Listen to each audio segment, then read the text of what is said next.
Bienvenue dans cette nouvelle édition de l'Africa Tonight. Au sommaire, les chefs d'État du G5 Sahel étaient réunis ce lundi au Mali. Un sommet qui a abouti à plusieurs résolutions. Parmi celles-ci, un projet de force commune destiné à combattre le terrorisme et la suppression sans délai des visas entre les pays membres. 2 médias audiovisuels interdits d'émettre au Togo. La haute autorité de l'audiovisuel a retiré les fréquences de la chaîne du futur et la radio City FM qui appartiennent au groupe Sud Média. Elle estime que ces deux organes ne disposent pas d'une base légale. Et l'artiste ivoirien Meway est de retour avec un nouvel album, un opus intitulé Illimitique et qui met à l'honneur le genre musical qu'il a créé il y a maintenant presque 30 ans, le Zoblazo. Le sommet du G5 Sahel s'est achevé ce lundi. Les chefs d'État des pays membres étaient réunis à Bamako, au Mali. Plusieurs résolutions ont été prises à cette occasion. Il a notamment été décidé de la suppression des visas entre les pays de la région, mais aussi de la création d'une force conjointe destinée à combattre les groupes djihadistes. Reportage de notre correspondant Mokhtar Bari, commenté par Mouka Soumba. La rencontre extraordinaire du G5 Sahel s'est tenue ce lundi 6 février dans la capitale malienne. La situation sécuritaire au Mali et son impact sur l'espace sahélien ont mobilisé tous les chefs d'État membres de l'organisation, mais aussi le président en exercice de l'Union africaine, le professeur Alpha Condé. Notant la fébrilité du processus de paix au nord Mali ainsi qu'en Libye, les chefs d'État souhaitent un soutien plus accru de la communauté internationale pour arriver à bout de cette instabilité. Nous ne demandons pas à nos amis, à nos partenaires européens d'envoyer leurs soldats mourir chez nous. Nous sommes prêts nous-mêmes, avec nos soldats, par notre force nous-mêmes, nous engager et ramener la paix et la stabilité dans notre sous-région. C'est ce que nous demandons à nos partenaires, c'est de leur faire l'économie du sang des enfants européens et l'économie aussi des ressources énormes qu'ils mettent dans leur mobilisation.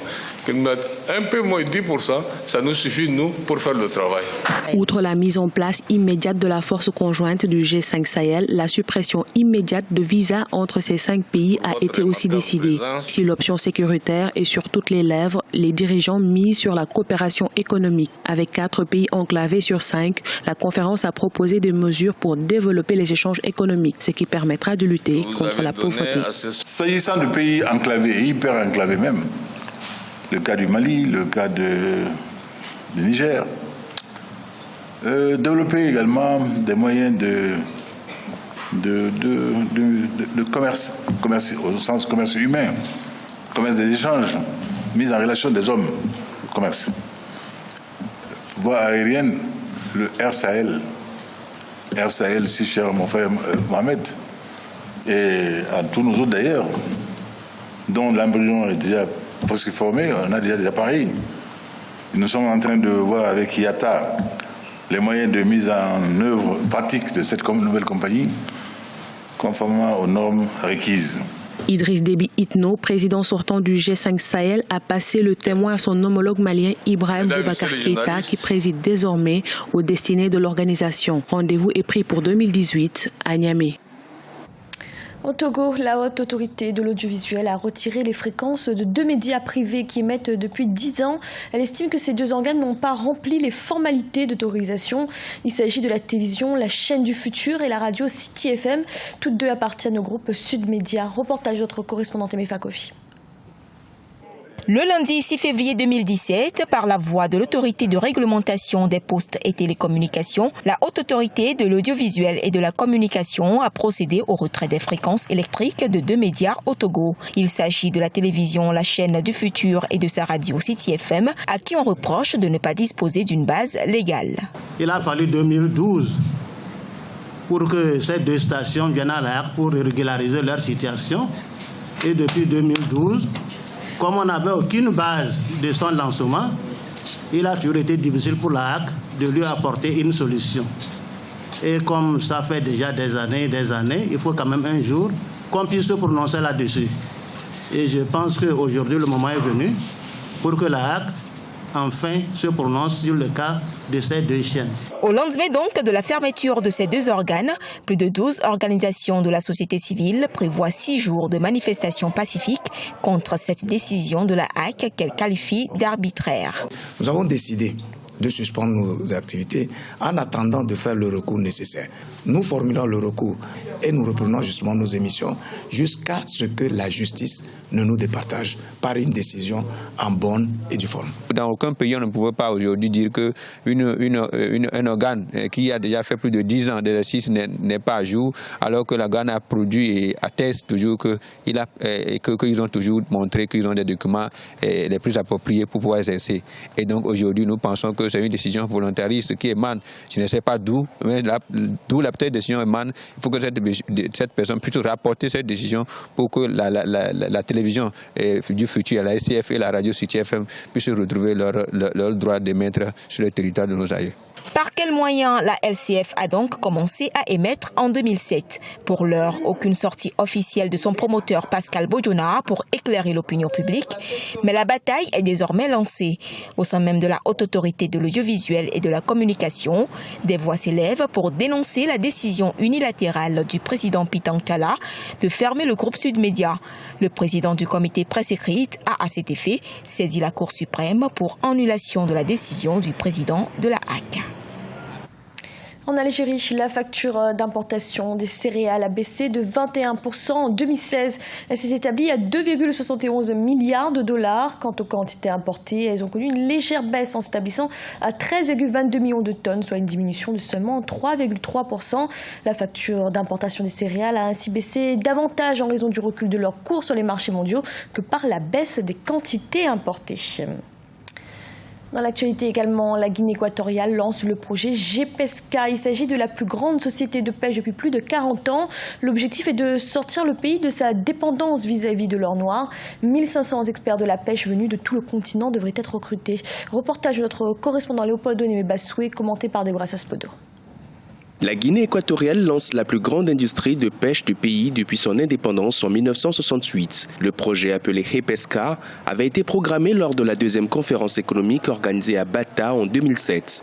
À cette époque, le gouvernement équato-guinéen avait annoncé plusieurs mesures visant à diversifier l'économie nationale. 10 ans après, le projet se concrétise. GPESCA est une société anonyme avec des actionnaires nationaux et étrangers qui travaillent dans le cadre d'un partenariat public-privé. La richesse de la Guinée équatoriale, c'est sa zone de pêche. 314 000 km² de mer, riche en poissons. Donc la pêche est la zone, est l'activité économique première de la Guinée équatoriale. La pêche peut créer plus de 60 000 emplois ici. Et c'est prévu qu'au moins 30 000 Équato-Guinéens soient formés pour que ceux-là, à la longue, soient ceux qui font le relais du savoir-faire. Donc, les étrangers avec qui nous allons travailler aujourd'hui peuvent travailler peut-être 5 ans, 6 ans ou pourquoi pas 10 ans. Mais l'objectif, c'est qu'à la longue, on n'ait plus besoin de Béninois, de Togolais, de Ghanéens pour la pêche. Depuis 1995, 70% des revenus de la Guinée équatoriale proviennent de la production du pétrole et du gaz naturel. Avec la société GPESCA, le pays veut considérablement réduire sa dépendance au secteur pétrolier. GPESCA a 3 objectifs principaux. Le premier objectif, c'est la formation de 30 000 Équato-Guinéens dans le secteur de la pêche. La création d'emplois et de revenus. Et ce n'est pas aussi un secret, l'intérêt du président pour intégrer la femme guinéenne dans le développement de l'économie du pays. Avec la transformation du poisson, on a le poisson fumé, le poisson sec et le poisson salé. Donc c'est un projet qui intègre directement à la femme guinéenne dans tous ses travaux. Et le troisième but aussi, c'est d'avoir le poisson frais moins cher. Selon le dernier recensement, la Guinée équatoriale compte une population d'1 200 000 habitants. Avec la récession économique que connaît le pays depuis 2013, plus de 12 000 Équato-Guinéens ont perdu leur emploi. La société GPESCA vient apporter sa contribution à l'éradication du chômage en Guinée équatoriale.